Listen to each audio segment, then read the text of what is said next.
میکند. کسی زن تامین نمیکنه آدمی بیرحمه. کسی به فرزندها خرید نمیکند و هم آدمی بیرحمه. برای این آدم بیرحم کی شد خداوند به او رحم نمیکنه. شما جمله اونا نشین.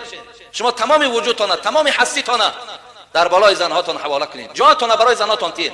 این اسلام دادر عزیز، این دینه که شما را تاکید میکند و عاشرهن بالمعروف. خدا میگه اینا شما با زنها زندگی خوب، زندگی نیک و همیشه نفقه ایشان باید که رسانید.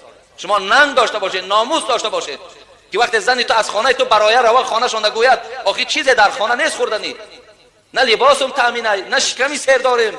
مقصد دیگه وقتی از پشت تو شکایت میکند همین آدم این ناموسدار مردنش بهتر است.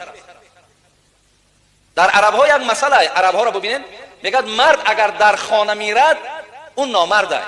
مرد میگه باید در کوچه میرد، مرد باید در بیرون جان به حق تیاد میگه. مراد یعنی بیرون از خانه باشد، همیشه پایبند مشغولیت باشد، کار